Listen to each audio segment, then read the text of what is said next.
based on the original story by Anna Saul.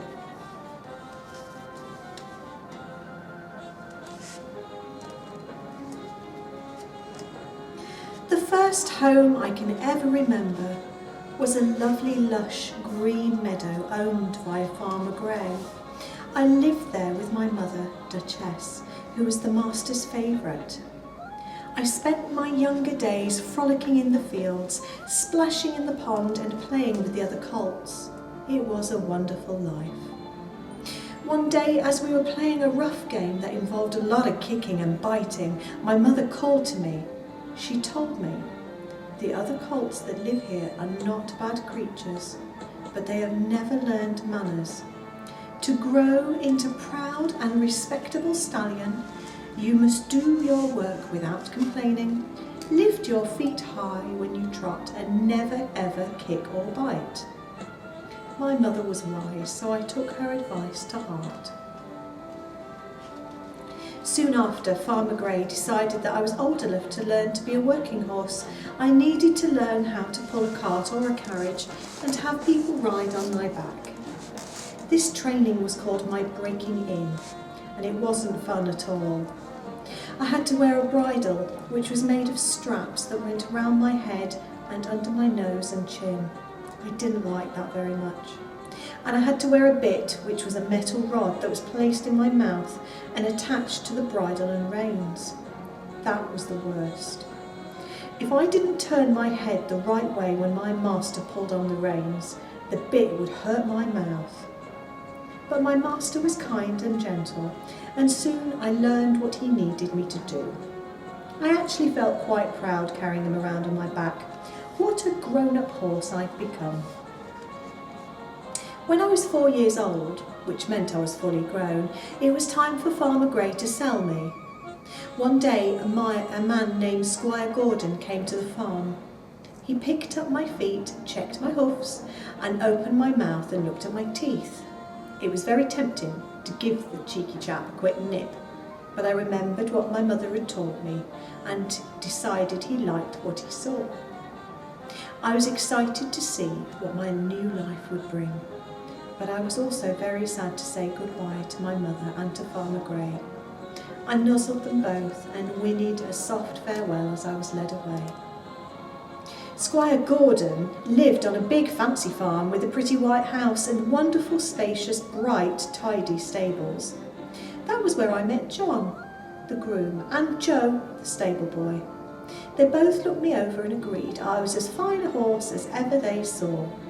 I liked them both immediately, though I could tell Joe was young and didn't know a lot about horses. They brushed me and fed me a bucket of oats and led me into a comfortable stall spread with fresh hay. "The squire says you're to be called Black Beauty," Joe said as he patted me gently on the nose. I felt very proud to have such a grand name. Once they left, I looked around and realised I was not alone. In the stall beside me was a stout little grey pony who introduced himself as Merrylegs. "I'm very important around here," he told me proudly. "I am responsible for teaching the squire's 2 little daughters." "Teaching them what?" I asked, puzzled. "To ride, of course," he answered.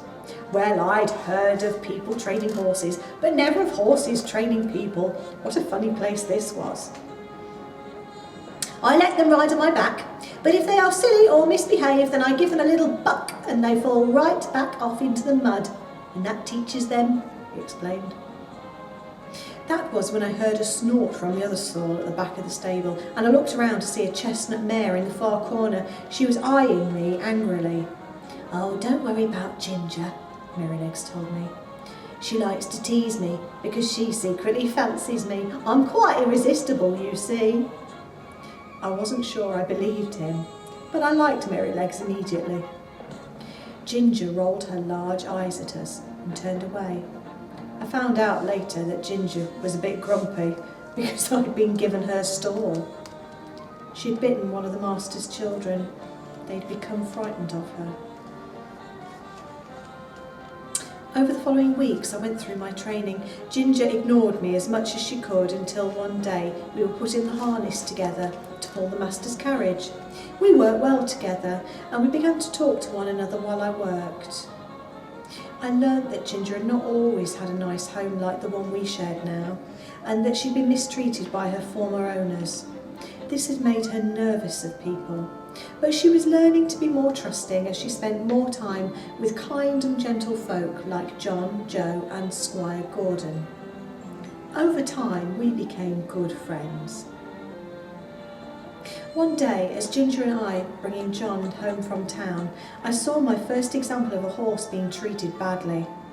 Bill Bushby, a man who worked for the neighbour, was trying to force his pony to jump a gate that was clearly too high for him. The pony refused to jump, so Bill climbed from his saddle and began to whip him. And then the pony still refused to jump. Bill began to kick him. This made John furious. He leaped out of the carriage to put a stop to Bill's treatment of the pony, when all of a sudden the pony put his head down and threw up his heels, kicking bratty Bill up into the air. He went up and seemed to freeze in mid-air before he came tumbling back down like a sack of potatoes, landing right in a thorny blackberry bush. Bill scrambled around, untangling himself from the bush as the pony took off towards home at a gallop.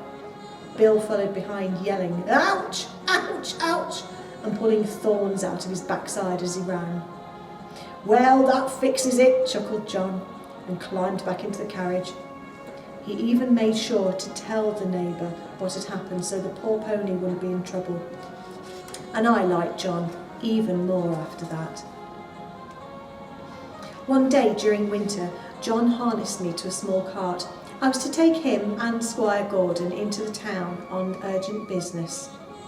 It had been raining for many days, and when we reached the wooden bridge that crossed the river, the water was rising fast. "We'll have to return as quickly as we can before this bridge is flooded," warned John, and Squire Gordon nodded his agreement. But because the country roads were slick with mud, the wind was howling and the rain was pouring, it took a long time to reach the town. But by the time Squire Gordon had completed his business and we had made it back to the bridge, the water was even higher, with a few inches of water covering the centre of the bridge. "Drive on," said Squire Gordon. "We'll make it across if we hurry." John gave me a light touch with his whip and urged me on, but the moment I took my first step onto the bridge, I came to a dead stop. I knew something was wrong. "Crack the whip, John," said Squire Gordon. "We need to get across fast." John urged me on again, but I still wouldn't budge. I could tell that the squire was becoming cross with me. "There's something wrong, sir," John said. Of course I couldn't tell him, but I knew that bridge wasn't safe. At that very moment there came a terrible crack, like the sound of thunder, and the whole centre section of the bridge tore away and was washed down the stream. John and the squire were shocked. "You clever horse beauty," said Squire Gordon. "If you had taken us over that bridge, we would all have been washed into the river and drowned." Both John and the squire were very pleased with me, and when we finally reached home, I was given a huge supper of bran, crushed beans and oats. John even had Joe make an extra thick bed of straw for me, which I was very grateful for, as I'd never been so tired in my life. Those days at Squire Gordon's farm were very happy ones. Ginger, Merrylegs and I worked hard, but we were all treated well and often had time to play in the meadow. We would chase each other across the field, roll around in the long grass and even wade into the pond on hot days. Merrylegs would even have Ginger in stitches as he pranced around the field, showing us how fine a standing he would make for a lord or lady. Merrylegs was only half of our size, so we'd never ever be able to carry anyone larger than a small child. He would still trot around on his short stumpy legs, then stop to pose though, with one hoof in the air. Late one afternoon, while we were frolicking in the field, John came running to the fence and called to me urgently. I galloped to the gate and he led me to the stable. "It's the mistress," he said as he placed the saddle on my back. and I wondered why he always spoke to me, even though he didn't know that I could understand him. She's very ill, and we must fetch the doctor. We must ride faster than we've ever ridden before, Beauty. Once I was ready to go, he leaped up onto my back, and I galloped out of the stable towards the doctor's house. That day I ran like the wind. John didn't need to use the whip because he knew I was running as fast as my legs could carry me. We travelled for miles, passed over a hill, went through a village, clattered over a rickety bridge and past another village before we finally reached the doctor's house. It was late and the air was cool when we arrived. John backed onto the door and the doctor answered. When John told him of the emergency, the doctor was quite troubled. "My horse is lame and I can't take him out," he explained. "I have no way of getting to Mrs. Gordon." "Take Black Beauty," said John. "He's tired, but I'm sure he's got the heart to get you there in quick time." The doctor quickly fetched his bag and John handed over the reins. I raced back home as fast as I could. My heart was pounding, my breathing was short, and my legs were tired, but I would not let my master down. When we finally reached home, the doctor raced inside, and Joe, who'd been pulled from his bed, led me back to the stables and into my stall. I was shaking and panting, and had sweat running down my sides. Joe, who was still learning how to care for horses, didn't know what to do. I needed a blanket to keep me warm so that I could cool down slowly, but Joe gave me a bucket of icy water and some hay, and then went back to bed. The next morning, when John arrived home and came to check on me, I was very ill. My shaking had grown worse, and I was icy cold. I developed a fever. John was very angry with Joe. He told Joe that I might die, and Joe began to sob. Joe was very sorry and promised he would do everything he could to nurse me back to health. Joe lived up to his promise. He fed me and brushed me and talked to me every day, and we became the best of friends. Soon I was well enough to go back into the meadow, but it was many months before I was well enough to work again. Mrs. Gordon had shaken off her illness, but she was very frail, and the doctor advised that the family move to a warmer climate so her health could improve. So, the family packed up the house and got ready to leave. Sadly, we horses are not to go with them. John organised a new home for Ginger and me with a grand lord and lady who lived in a big manor house close by. Merrylegs was sold to the local minster, who had 2 young boys. He said that he was very jealous of Ginger and I, and he could not understand why he wasn't chosen to pull a fancy lord's carriage. We all said a very sad goodbye to the squire and his family, and especially to Joe and John, and Ginger and I left to begin a new life. Unfortunately for us, though, it wasn't the kind of life we had been hoping for. Soon after arriving at our new home, a grand estate owned by Lord and Lady White, I was introduced to a cruel contraption called a bearing rein. The bearing rein was attached to the top of my bridle, then pulled tight so that my head was yanked up and back into quite an uncomfortable position. Ginger was very upset when our new groom York tried to place it on her, as she had endured the bearing rein before. York, who was a kind man, calmed Ginger and told her that he would not pull the rein too tight. Once we were harnessed, York pulled the carriage around to the front of the house where the sour-faced Lady White waited to climb aboard. She was angry when she saw us. "Pull those reins tighter," she snapped at York. "You can't expect me to be seen in town with my horses' heads practically scraping the ground. How vulgar! What would people think?" York gently tightened the bearing rein, pulling our heads up even higher. It was becoming quite painful. "Tighter, tighter, tighter!" shrilled Lady White. York tried to argue, but the lady wouldn't hear of it. so he tightened the rein until my neck hurt terribly and I found it difficult to breathe. "Much better," said Lady White, and climbed into the carriage. That trip into town was awful.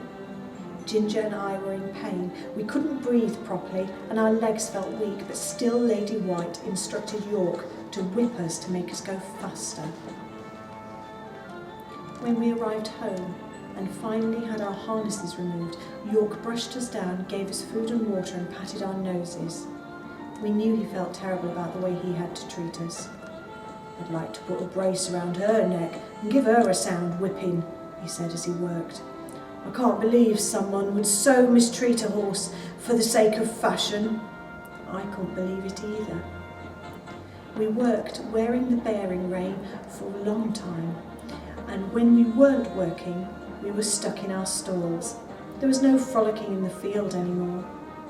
Finally, Ginger couldn't take it anymore. One day when a stable boy tried to put the bearing rein on her, she reared, kicked and lunged at him. She was no longer allowed to pull a carriage afterwards, and instead she was given to Lord White's son to ride. One day, a groom and I went into the village on an errand, and we didn't leave again until well after dark. The groom didn't notice my shoe was loose, and as we rode it came off. He whipped me to go faster, and I tried, but my foot was very sore. At last I stumbled and fell, hurting my knees terribly. York did his best to help me recover, but I was no longer fit to pull a fancy carriage, so I was sent to the horse market. I was only able to whinny a quick farewell to Ginger, who was very poorly.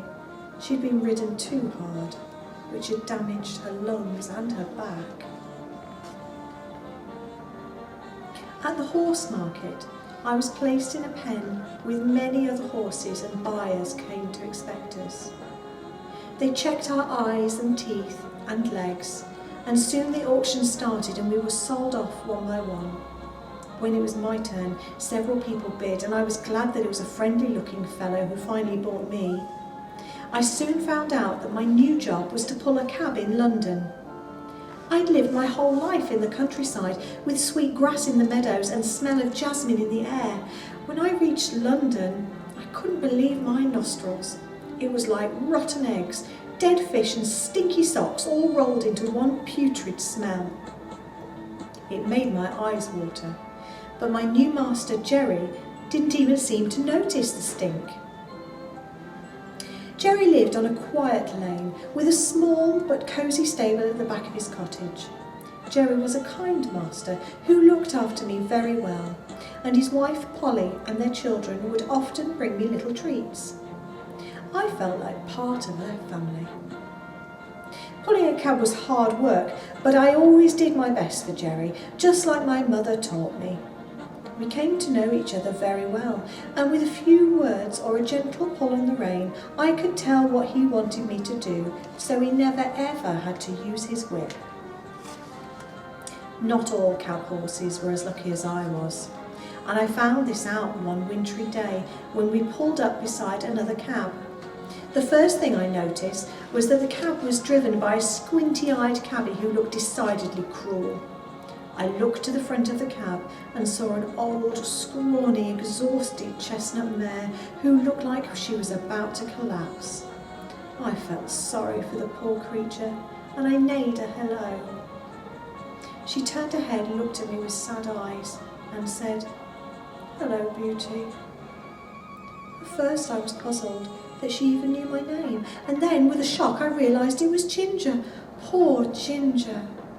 I put my head against hers, and we stayed like that until Jerry called out for me to start moving.